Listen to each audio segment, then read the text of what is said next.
It started with a single sentence, said on a random Tuesday night as we sat at opposite ends of the couch, a glass of red wine in her hand, a bottle of beer sweating on the coaster beside mine. We should open the marriage. She didn't even flinch when she said it. Just stared at the muted TV screen, some cooking show flickering in silence, her voice casual, almost bored. I laughed. At first.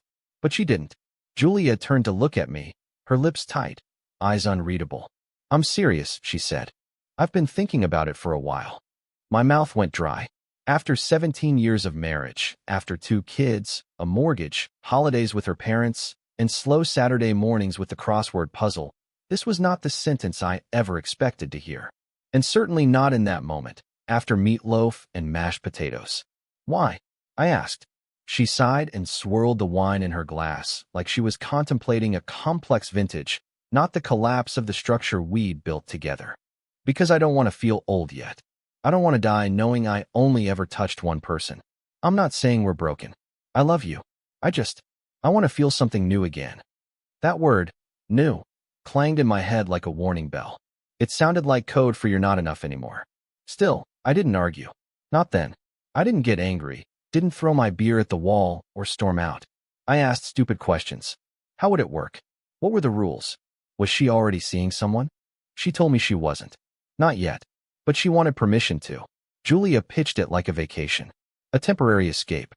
"It's just sex," she said, smiling like it was obvious. "Don't make it complicated." But it was complicated. How could it not be? This was the woman I'd held during childbirth. The woman who once cried with laughter when I slipped on spilled apple juice in the kitchen. This was the woman who'd traced her fingers along the lines of my back on sleepless nights, whispering, "You're my home." Now she wanted other homes to visit. I didn't say yes immediately. I didn't say no either. We spent the next week pretending nothing had changed. But every night, I felt it, a new silence between us, thick and buzzing like a storm building. The night I agreed, it wasn't because I wanted to. It was because I was afraid that not agreeing would mean the beginning of the end. And I wasn't ready for the end. So I said yes. I even smiled when I said it, like I wasn't flinching on the inside. Julia leaned over and kissed me, her lips warm, soft, familiar. "Thank you," she whispered. "I knew you'd understand." I didn't. Not even close. We didn't jump into it immediately. There were rules drawn up like we were negotiating a business merger. No friends. No emotional attachment. No one from work. Always use protection. Full honesty, but only if asked. Check-ins every Sunday night. She was glowing when she wrote them down in her phone. She looked younger already. More alive. I watched her through the haze of my own confusion. That familiar body I'd touched 1,000 times. That face I knew better than my own. It was like watching a new person grow inside her. And she wasn't hiding it.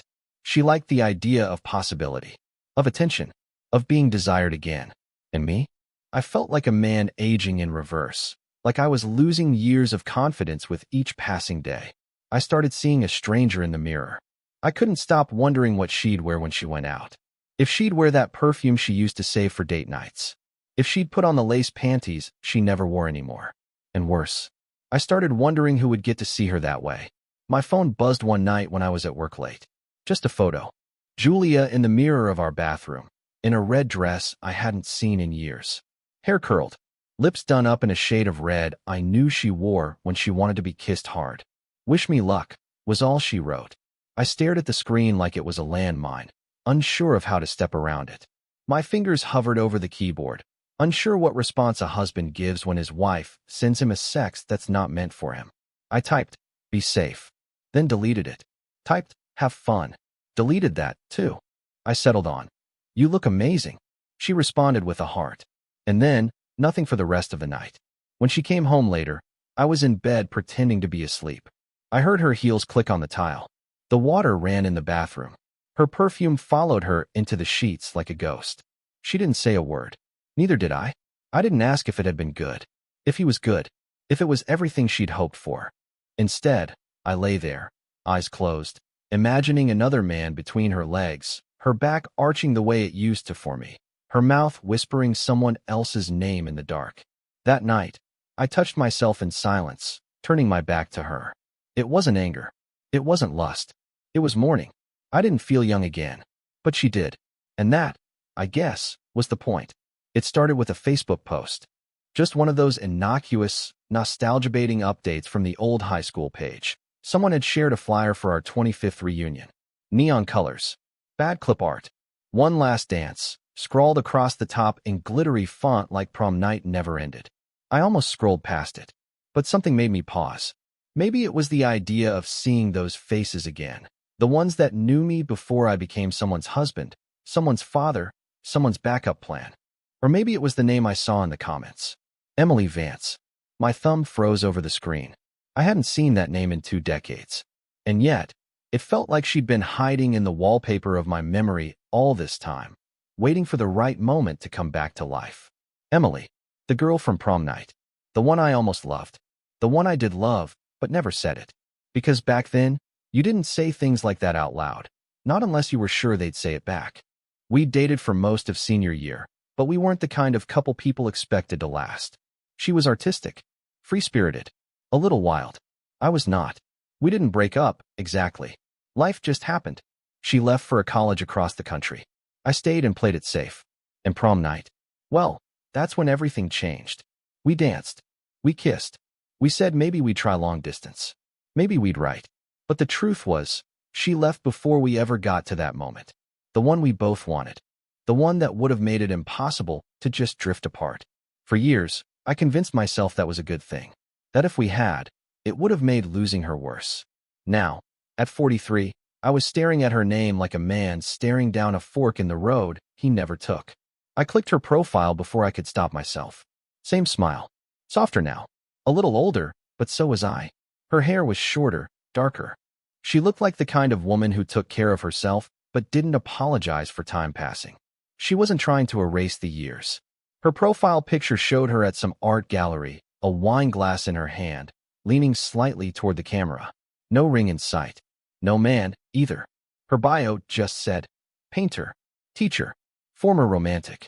Still hopeful. Still hopeful. Jesus. I scrolled through her timeline, the guilt already building in my chest, but I didn't stop. She shared photos of her dog, quotes about starting over, time-lapsed videos of her painting huge abstract canvases in her studio. A few posts about her upcoming visit back to town. See you at the reunion. Can't believe it's been 25 years. I didn't even realize I was smiling until I caught my reflection in the darkened screen. Something tightened in my throat. A pull. Familiar and dangerous. That night, Julia came home late again. Her cheeks were flushed, her perfume new. She kissed my cheek with soft indifference and kicked off her heels. How was your day? She asked, already halfway up the stairs. Fine, I lied. I didn't tell her about Emily. Didn't mention the reunion post or how it had dug its way under my skin like a song I hadn't heard in decades, but still knew every lyric to. Instead, I poured a glass of scotch and sat in the dark of the living room, staring at the cursor blinking on the Facebook message window. Hi, Emily. Long time no see. I hovered over the send button for 20 minutes. I thought about how dangerous it would be. How stupid. How hypocritical. My wife was out exploring her newfound freedom, and here I was, thinking about someone who had nothing to do with any of this. That was the thing. This wasn't revenge. This wasn't tit for tat. This wasn't about Julia at all. It was about me. About something I had buried for so long I forgot it was still alive. I thought of prom night again. Her hand in mine. The way she'd looked at me when the music slowed and everyone else faded. The kiss we shared in my car after. The one that lingered longer than we meant it to. The way she whispered, if we don't see each other again, just know you were my favorite part. I told myself I imagined that line. That it was nostalgia rewriting the past. But now, I wasn't so sure. I clicked send before I could overthink it. Just like that, it was done. I stared at the screen, heart pounding like I was back in high school. As if I hadn't spent the last 2 decades learning how to be a responsible adult with a 401k and a crumbling marriage. The message just sat there, unseen, mocking me. I didn't sleep much that night. Kept reaching for my phone like a teenage boy checking for a text that never came.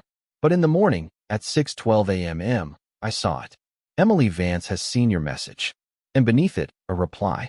I've wondered about you for years. Want to catch up before the reunion? I stared at it, rereading those words a dozen times. I could almost hear her voice again, like a breeze through an open window I didn't know I'd left cracked. And just like that, the past wasn't gone anymore. It was here, and it had a face. The coffee shop we chose was a halfway point. Not quite downtown, not quite the suburbs. One of those artsy little corners that tried to pretend it hadn't been a mattress store 3 years ago. Edison bulbs, indie music, baristas with sleeve tattoos and soft eyes that told you they understood pain, or pretended to. I got there early. 15 minutes early, to be exact. Not because I was nervous, because I wasn't ready to not be nervous.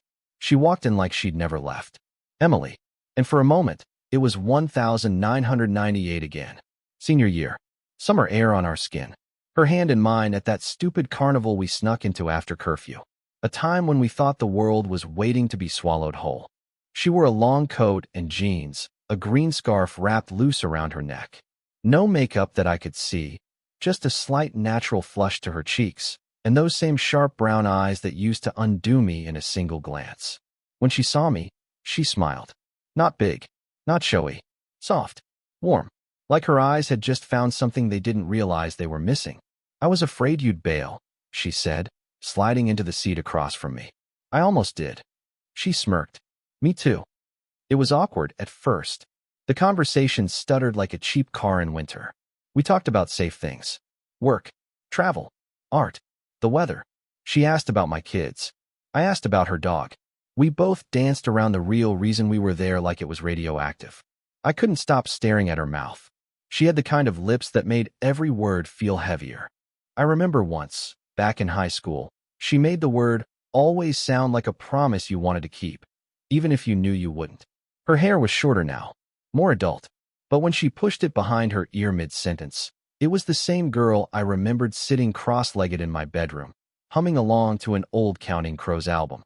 I almost didn't come to the reunion, she said, her fingers brushing the rim of her mug. But when I saw your name in the comments, you wondered. I always wondered, she said. That hit harder than I expected. A quiet punch right to the chest. I nodded, looking down at the foam swirling in my coffee like it might give me an answer. Did you ever think about prom night? I asked. Her head tilted, lips quirking slightly. All the time. I didn't mean to stare, but it happened anyway. The weight of that sentence hung between us, silent and loud all at once. We came so close, she added, her voice dipping lower. To something. We were too young. Maybe, she said. Or maybe we were just too afraid. I laughed under my breath. Still am. She looked at me then, long and deliberate. You don't seem afraid. You don't know me anymore, I said. I think I do, she replied. Maybe better than the people who see you every day. That stuck. It stuck. Because she wasn't wrong. Sometimes, the people who knew you before you built the walls are the only ones who can see through the cracks. Are you happy? She asked. I didn't answer right away. I couldn't. I don't know what that means anymore. She nodded like she understood. And I believed her. Silence stretched again, but not the awkward kind. The kind that feels like the air is charged. Like something's waiting to be said, but you're not sure either of you should be the one to say it. I saw your message, she said finally. And I sat with it. For a long time. I think I was afraid of what it would stir up. And did it? I asked. She smiled, but it didn't quite reach her eyes. Oh yeah, it stirred. She leaned forward, resting her forearms on the table. Do you remember that last dance? At prom. She nodded. Of course I do. You wore that deep red dress. You kept looking at my back. I felt heat rush to my face and laughed. I was 17. I was looking at everything. Well, she said, I was looking at you. That pulled the breath right out of me. You never kissed me again after that night, she said. I was scared I wouldn't stop. I wanted you to. That silence again. Only this time, it had weight. I swallowed hard. We could have had something back then. She met my eyes. Maybe we still can. That stopped the world. I leaned back slightly. Are you saying that because it's been a long time? Because we're both chasing something we lost? No, she said. I'm saying it because I never really forgot you. Not completely. And from the look on your face right now, you didn't forget me either. She was right. I hadn't. The music playing overhead shifted into something slow, a modern cover of an old ballad. Something about time being a circle. She smiled, listening. Funny, she said. They always play this song at the end of weddings. And now here we are. I'm married, I said, because I needed to say it. I know, she replied, without flinching. So am I, technically. Technically? It's been over for a while. We just haven't drawn the line yet. And then she said something that made my pulse jump. I wondered if you'd be there. It was the way she said it. Like a secret she'd been holding on to. A hope she'd let herself believe in for just a little too long. Like she'd been waiting for me. Not just at the reunion, but longer. Julia was humming when I walked in the door. That surprised me more than it should have. She didn't hum anymore. At least not around me. Not unless it was part of some performance for the kids, or a moment she forgot I was even there. But there she was, standing barefoot in the kitchen, hips swaying ever so slightly, as she sliced cucumber for one of those detox salads she'd started obsessing over. Her hair was pulled back in a loose ponytail, her tank top clinging to her in a way that felt intentional. "Hey, stranger," she said, without looking up. "You're home early." I checked the clock. 6:03. Earlier than she expected, maybe, but not early. Meeting ended early. I replied, slipping off my shoes. Didn't feel like hanging around. She nodded, still focused on her cutting board. "You smell like espresso." I paused. "Met someone for coffee." Her knife stopped mid-slice. "Oh." I waited. She looked up. "Just a friend." I held her gaze. "Yeah, someone from high school. Emily Vance." There it was, the brief flicker in her expression. Recognition. Curiosity. A second too long before she smiled. "Oh, Emily," she said, drawing the name out like she was tasting it. "She was at prom with you, right? The artist?" "Yeah. We ran into each other online. Turns out she's going to the reunion too." Julia picked up a slice of cucumber and popped it into her mouth. "That's sweet. Old flames catching up. Very high school sweetheart of you." The way she said sweetheart made it sound like a dare. I leaned against the counter. "You said this whole thing was about freedom. Exploration. No rules except honesty." "I did," she said, licking a bit of dressing from her thumb. "And I meant it. But you didn't ask me anything." She looked confused. "Should I have?" "I don't know," I said. "You asked me if it was just a friend, and then you don't ask anything else. Why?" Julia turned back to the salad bowl, shaking in the dressing with practiced flicks of her wrist. "Because high school doesn't count," she said lightly. "Everyone gets a free pass on nostalgia." That word again, pass, like I was cashing in some imaginary token. Like Emily was a childhood toy I'd just rediscovered in the attic. "She wasn't just nostalgia," I said. Julia's eyes flicked toward me, cool and amused. "So what was she?" "I don't know yet." Her lips parted slightly, a small exhale leaving her like I'd punched the wind out of her without touching her. She closed the salad container with a sharp snap. "Are we talking about falling in love now?" she asked, keeping her tone light but edged. "I'm talking about remembering something real." Julia walked to the fridge and opened it, pausing like she needed a second of cold air to cool her reaction. When she shut the door, she faced me fully. "Look," she said, "you're allowed to explore. That was the agreement. We both are. But we're not dragging old baggage into this." "That wasn't the point." I raised an eyebrow. "What was the point?" She blinked. "To feel alive. To remind ourselves we're still desirable. That we can still have fun." She said the word like it was supposed to solve everything. Like fun was enough to justify the hollow space that had grown between us. "So you're seeing someone?" I asked, not because I didn't know, but because I wanted to hear her say it. Her lips curved slightly. "I've had a few nights out. And..." She shrugged. "It's been good. Refreshing." "Anyone more than once?" She hesitated. That was enough of an answer. Julia stepped closer to me, resting a hand on my chest like she used to before kissing me. But this time, it felt different. Almost like a peace offering or a distraction. "Are we okay?" she asked softly. I looked down at her hand. It felt foreign. Not because of her skin, but because I didn't know what she wanted from me in that moment. Closeness? Permission? Reassurance? "I don't know," I admitted. She dropped her hand and stepped back, her expression unreadable.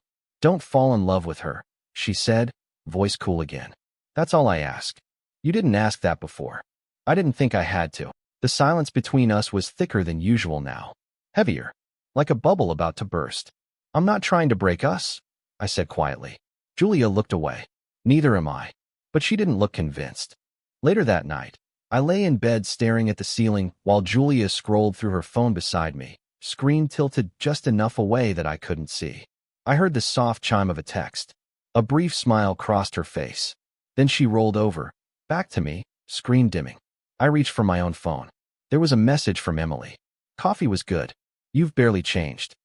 And below that, another. Are you coming to the reunion alone? My fingers hovered over the keyboard, heart thudding louder than it should have. I could feel the weight of Julia's silence beside me, her breath slow and even. I typed back. I don't know yet, but I want to see you again. I hit send before I could lie to myself.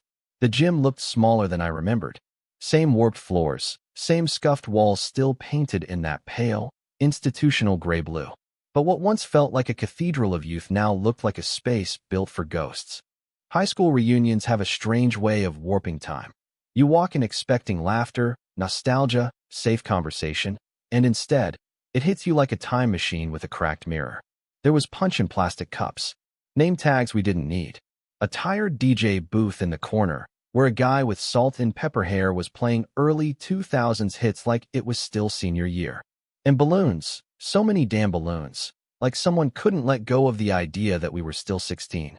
I stood there longer than I should have, hovering at the edge of it all, nursing a drink and watching the swirl of middle-aged conversations and hollow smiles. Then I saw her, Emily, and the room changed. She wore black, simple, elegant, confident. Her dress hugged her curves with just enough suggestion to make memory and reality bleed together. Her hair curled at the ends, loose and wild in a way that made her look younger than she had at the coffee shop. She didn't see me right away. She was laughing with someone, hand resting on a wine glass, head tilted just so. She still had that laugh, the one that came from deep in her chest, not her throat. It made me feel like I'd been punched lightly in the ribs. I walked over slowly, heart stupidly loud in my ears. When she turned and saw me, her smile shifted. Softer, sharper, like she'd been waiting for that exact moment. Hey, stranger, she said. I smiled. Déjà vu. She nodded at the dance floor, where a few brave souls were moving awkwardly to a pop remix of an old Usher song. It's like nothing's changed and everything's changed all at once. Exactly. We didn't say anything for a moment. Just stood there, letting the sound of our shared past fill the space between us. Then the music changed. A slow song. And not just any slow song. I'll Be by Edwin McCain.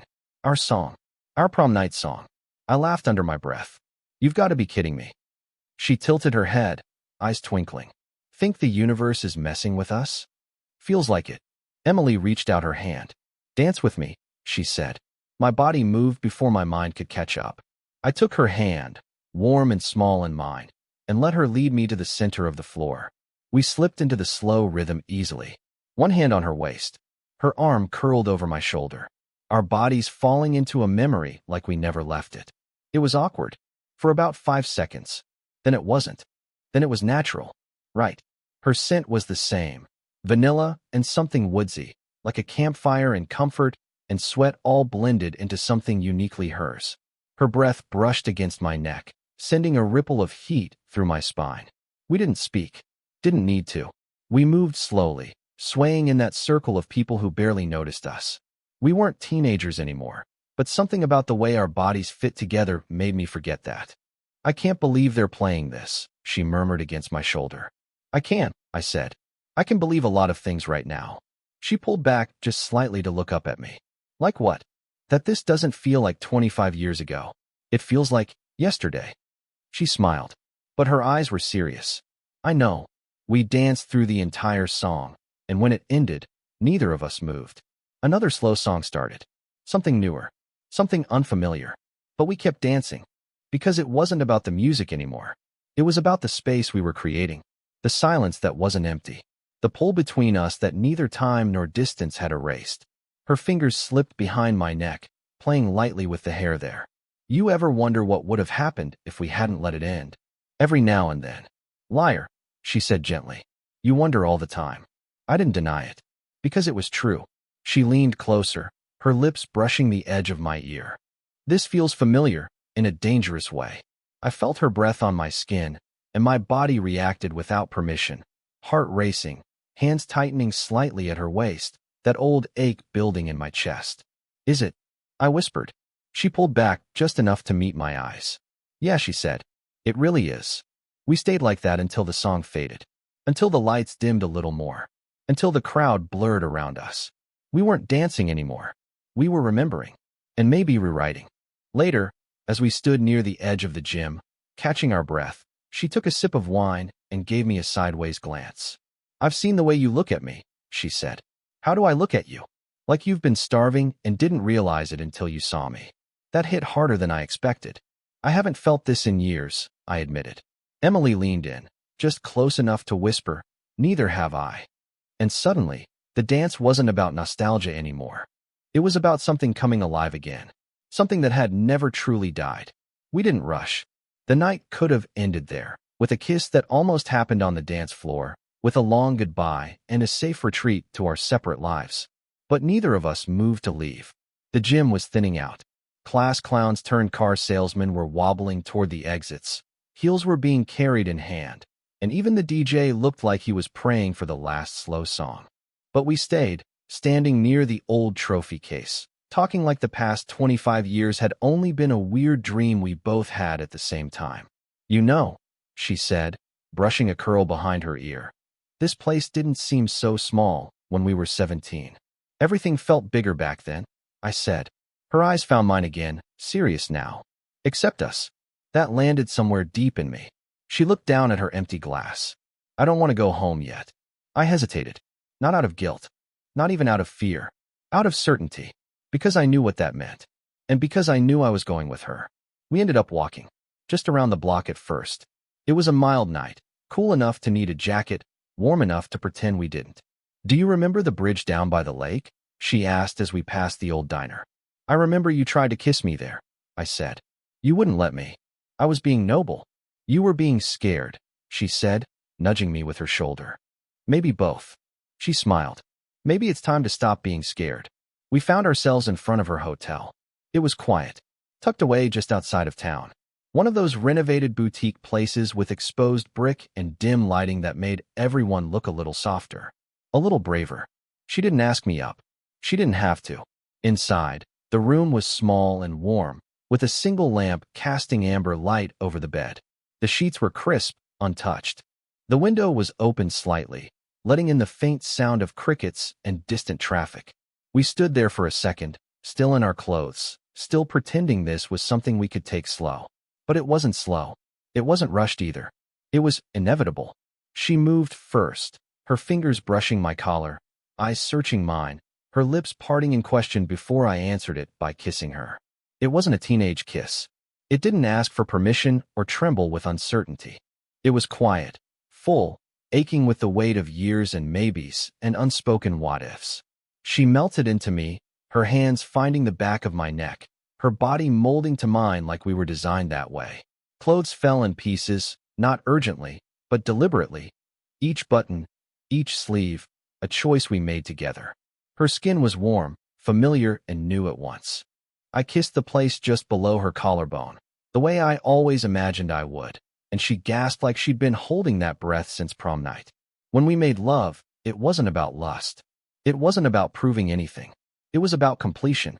It was quiet, focused, our bodies moving together in a rhythm that felt remembered instead of discovered. There were no acrobatics, no words, just breath and heat and the soft sound of skin against skin. I watched her eyes as she came, watched the years fall away, the guarded woman replaced by the girl who once whispered my name like a secret. And afterward, we didn't speak. We didn't need to. We lay in the stillness, her head resting on my chest, my fingers tracing slow circles over her bare back. The sheets tangled around our legs. The air smelled like lavender and sex. For the first time in years, I felt whole. Not aroused. Not victorious. Just there. With her. I should feel guilty, I said quietly, after a long stretch of silence. Emily shifted against me, but didn't lift her head. Why don't you? Because this didn't feel like cheating. She nodded slowly, still resting on me. It didn't feel like anything new. What do you mean? She looked up at me. It felt like something resumed. I closed my eyes, the truth of that washing over me like warmth in winter. Did you think about this? I asked. For years, she said. But I didn't think we'd ever actually get to finish. Finish what? The sentence we started back then. We lay there until the early morning light crept through the window. Neither of us moved. Eventually, she sat up, pulling the sheet around her and tucking her knees beneath it. I don't do casual, she said, her voice soft but certain. I propped myself on one elbow. That didn't feel casual. She nodded. No, it didn't. But I need to know it wasn't just nostalgia. I need to know you didn't come here just to rewrite a memory. I didn't, I said. This wasn't about the past. She turned to face me fully. I serious. Then what was it? I searched for the right words. But they wouldn't come. So I just reached for her hand. She let me take it. And that was enough. I woke to the sound of slow, steady breathing and a shaft of light cutting across the room. Emily was still asleep, her back to me, the covers rising and falling with each breath like the tide. Her hair spread over the pillow in a soft mess of dark waves. The curve of her shoulder peeked out from beneath the sheet. For a moment, I just watched her. Not because of lust or guilt, but because I didn't know when the last time was that I'd woken up next to someone and felt calm instead of restless, present instead of absent. And that was terrifying. I slipped out of bed quietly, grabbing my jeans off the floor and stepping into the bathroom. The mirror caught me off guard. I looked older than I felt. Not old, just lived in. There were lines around my eyes I didn't recognize. A new set of creases around my mouth. My chest was still solid, but my shoulders hunched like they carried more than they used to. I splashed water on my face. Tried to breathe. When I stepped back into the room, Emily was sitting up, wrapped in the white hotel sheet, her knees pulled to her chest. She looked at me like we were still in that bed together, even from across the room. Hey, she said, voice hoarse with sleep. Hey. I sat on the edge of the bed. Neither of us touched. Is this the part where it gets awkward? She asked. I shook my head. No, but it does feel heavy. She nodded slowly. Yeah, it does. We sat like that for a long time, the kind of silence that asked more questions than it answered. Finally, she sighed and ran a hand through her hair. I don't regret it, she said. Neither do I. But, she added, I think we need to talk about what this actually was. I swallowed. Okay. She looked at me then, really looked. You're married. I know. Is your marriage over? I exhaled slowly. I don't know. Then I can't do this again, she said, not unkindly. I won't be the girl someone escapes to. Not again. I turned toward her. It didn't feel like escaping. It did to me, she said. Not the night. Not you. But the moment I woke up, I realized I was waiting for you to feel guilty. Or conflicted.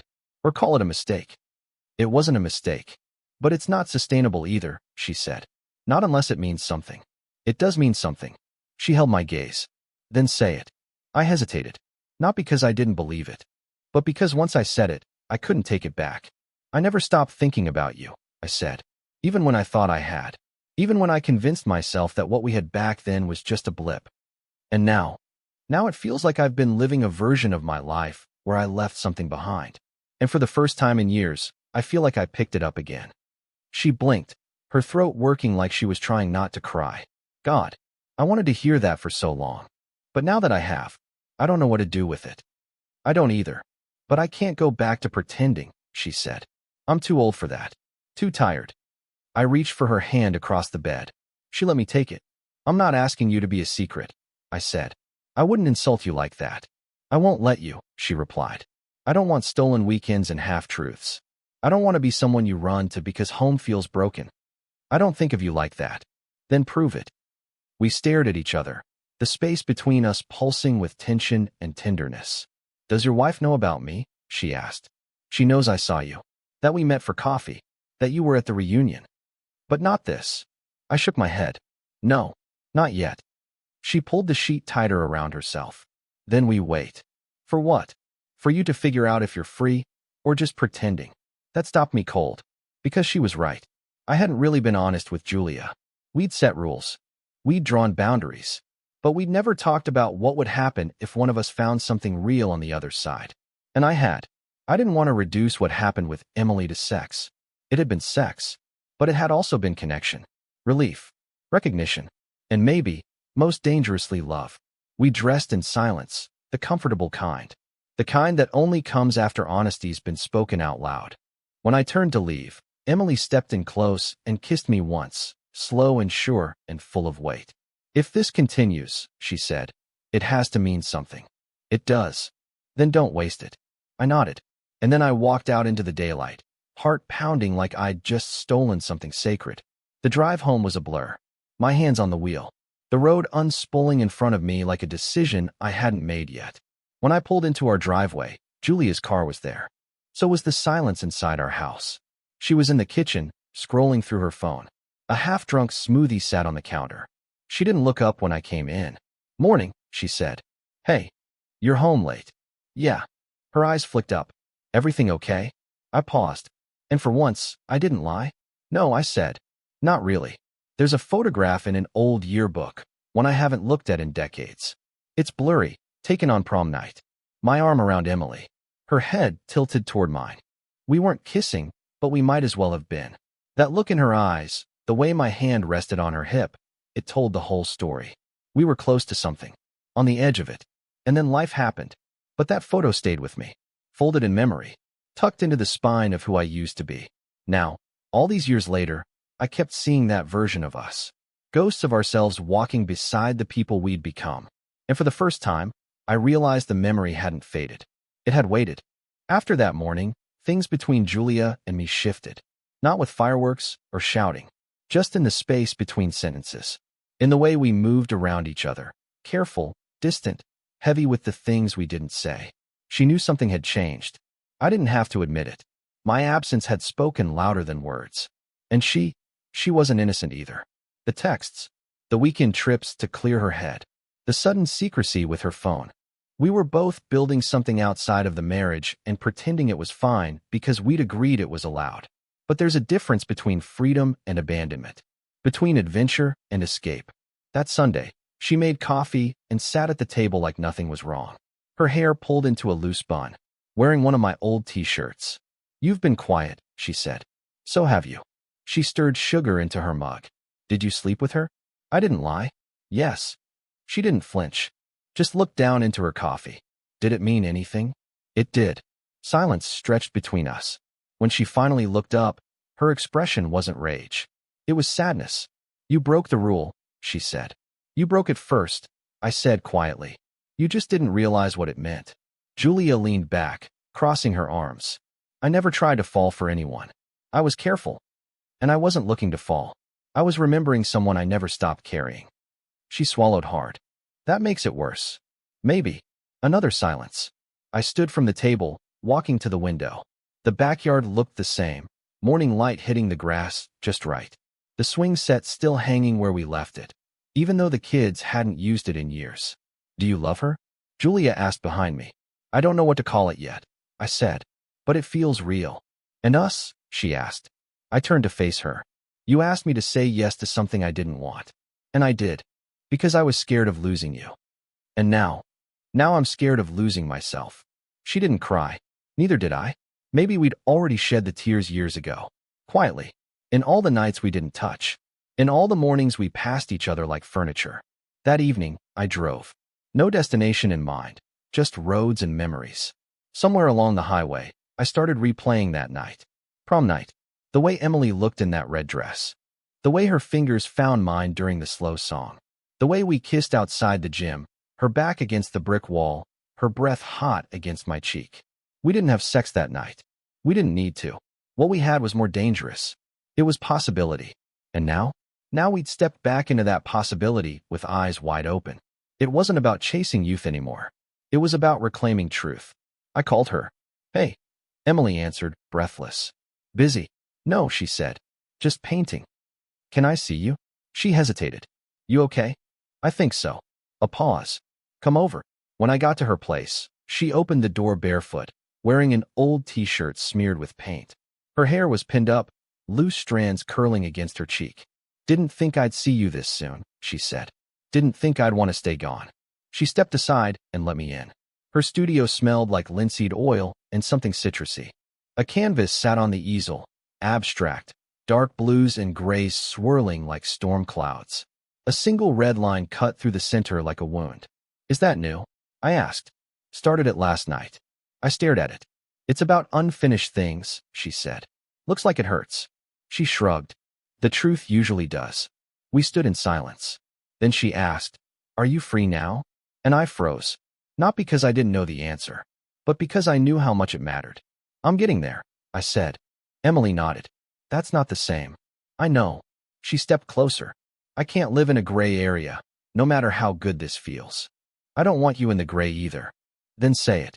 I looked at her. Saw her. Not the girl I used to love.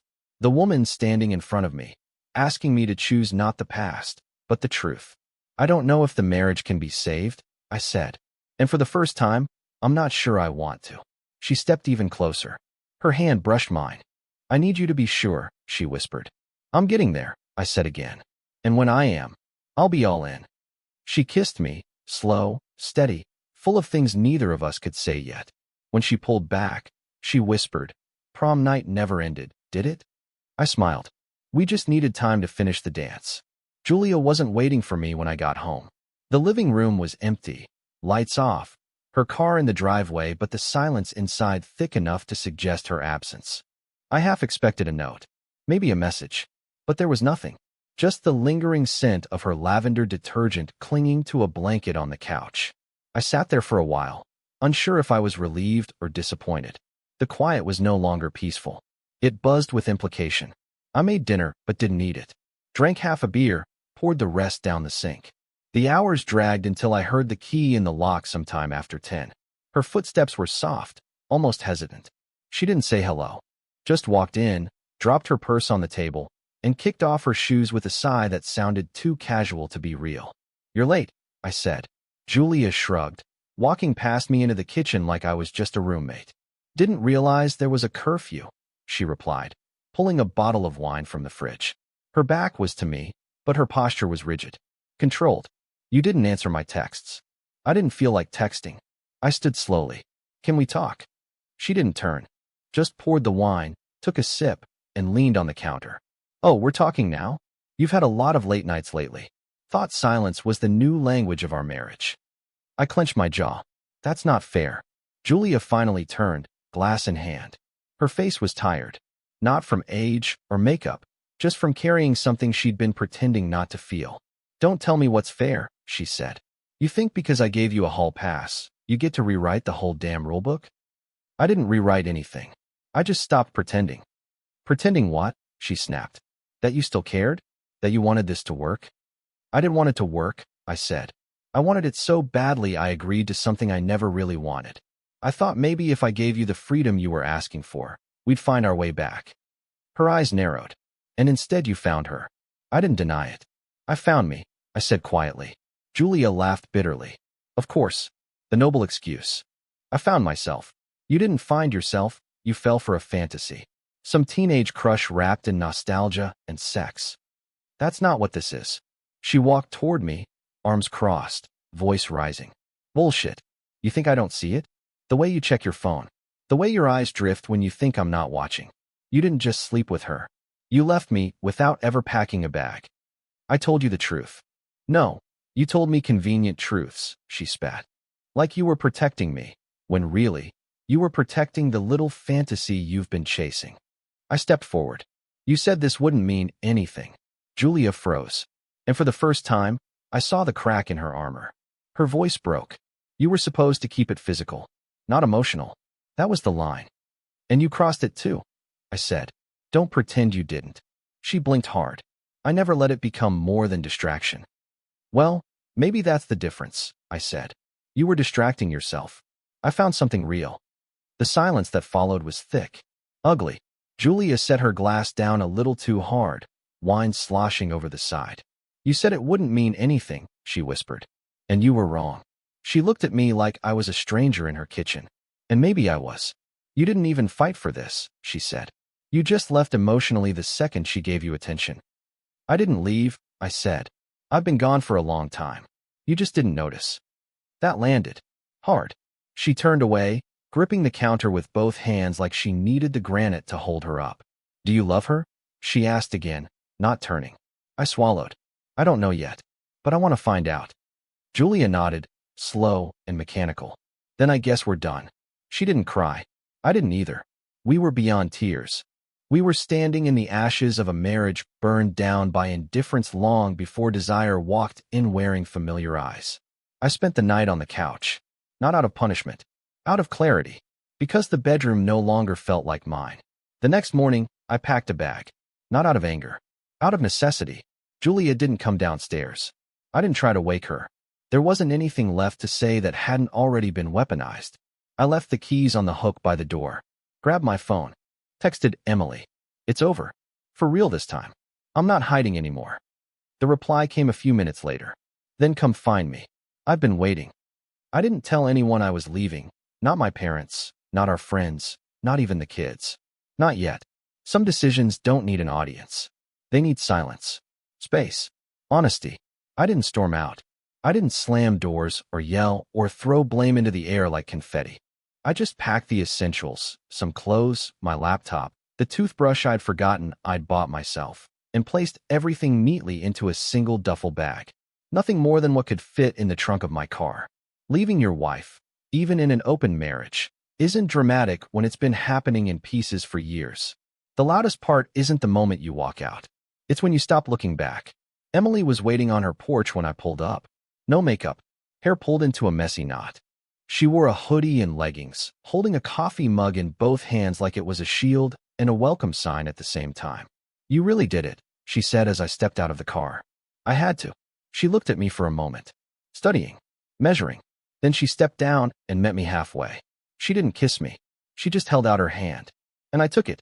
We spent that first day in the quiet, not touching much, not talking about the future, just existing in the same space. It was strange how comfortable it felt. She made us grilled cheese and tomato soup for lunch, like it was a snow day. We watched an old black and white movie on the couch, sitting close but not tangled. Our knees touched. Occasionally our hands would find each other, fingers lacing like we'd done it 1,000 times. No sex, no promises, just peace. By nightfall, I found myself sitting in her studio while she painted, sipping wine and watching the brush strokes layer one over the other. I'd never noticed how quiet she got when she worked, how her whole body leaned into the canvas like she was part of it. This feels like the eye of the storm, I said finally. Emily didn't stop painting. You're waiting for the fallout. I think it already happened. She glanced at me. You okay? I shrugged. I'm real. I haven't felt that in a long time. She set the brush down and wiped her hands on a rag. I want to believe this isn't just about escape. It's not, I said. It's about choice. She walked over, sat beside me, pulled her legs up under her. And what are you choosing? You. She studied me. No hesitations. Plenty, I said. But none of them outweigh what I feel when I'm with you. She leaned her head on my shoulder. That's the right kind of fear. We sat like that until the room dimmed and the world outside her windows turned to shadow. Julia called me the next day. I almost didn't answer. But I did. Hey, she said. Her voice was tight, controlled. Hey. So this is really happening? I think it's been happening for a while, I said. She was silent for a long time. The kids are going to ask questions. I'll be there when they do. Another pause. Do you love her? I didn't hesitate this time. Yes. She exhaled, almost like she'd been holding it in for months. Okay, she said. I guess that's the answer I needed. I never meant to hurt you. I know, she replied. But that doesn't mean you didn't. Later that night, Emily and I sat outside on her back porch, wrapped in an old blanket, listening to the cicadas hum through the trees. You know what I realized? I said, my voice low. What? We never really had a first song. Not officially. She looked over at me, smirking. Prom night says otherwise. That was the school's song, I said. Not ours. So what is our song now? She asked, eyes curious. I pulled out my phone and tapped a few buttons. A soft acoustic version of Time After Time began to play. Simple. Stripped. Raw. Emily listened in silence, her expression unreadable. When it ended, she looked at me. That's a bold choice. You don't like it? I love it, she said. It's perfect. Bittersweet. Hopeful. Honest. Kind of like us. Exactly like us. We stood, and without speaking, I held out my hand. She took it, and we danced there on the porch, barefoot, wrapped in a blanket, the stars dim above us. Our bodies moved together like they had in that high school gym. Only this time, there was no pretending. Just two people, older and weathered, choosing the next steps of the song for themselves. No curfews. No rules. No looking over our shoulders. Just a rhythm we finally let ourselves hear. The day the papers were signed, I didn't feel victorious. I didn't feel broken either. I felt still. Julia and I met at the courthouse. We didn't hug. We didn't fight. We barely spoke beyond what was required by the clerk. A few signatures, a glance over terms we'd both already read, and then it was done. 21 years of marriage reduced to a dozen pages and a polite nod goodbye. We walked out into the parking lot together, that same awkward rhythm we'd fallen into over the years, a couple walking in sync, but never close enough to touch. "I didn't think this is how it would end," she said, not looking at me. Neither did I. I thought if it ended, it'd be ugly. Screaming. Affairs. Lawyers. People choosing sides. "There was an affair," I reminded her gently. Julia gave a tired smile. "Yeah, but it wasn't about the sex. That's what's messed up, right? It was about the distance." She nodded, slowly. And the silence. We stood beside her car. The sun hung low. Somewhere across the lot, a kid was learning how to ride a bike with a father who looked too young to know what parenting really was. "I hope she's worth it," Julia said after a moment. "She is." "Then don't waste it." She opened her car door, paused, then turned back to me. "Tell the kids soon. Don't let them find out from anyone else." "I won't." Then she got in, closed the door, and drove away. No drama. No turning around for one last look.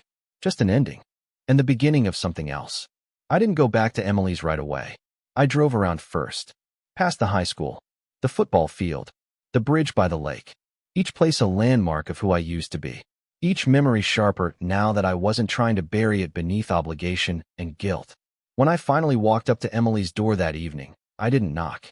She opened it before I could, as if she'd been standing behind it, waiting. Her eyes searched mine, and she saw it. The truth. "Is it done?" she asked. "Yes." "And are you free? Or just pretending?" "I'm free," I said. She stepped back. "Let me in."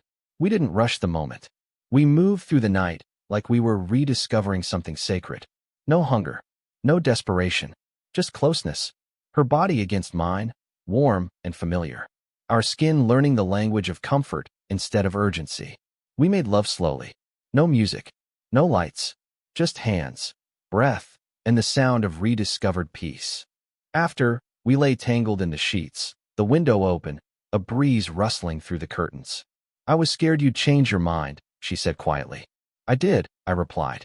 She tensed. I turned toward her. "I changed my mind about pretending, about hiding, about accepting a life that wasn't honest. I changed my mind about believing that what we had was a story from another life." Emily exhaled. "Good." We lay there, our fingers intertwined, not needing to define it, just living in it. A week later, there was a small gathering at the local winery. A second reunion, of sorts, casual, no tuxes or speeches. Just friends from high school, laughter, and the buzz of years catching up in real time. Emily and I went together. No one said anything about it directly, but they noticed. The way we held hands, the way we moved together, the subtle smiles, the quiet ease. I saw Julia across the patio, talking to someone from our graduating class. She caught my eye, and in that split second, she smiled. Not bitter, not sarcastic, just resigned, and maybe a little relieved. I nodded. She nodded back. It was done.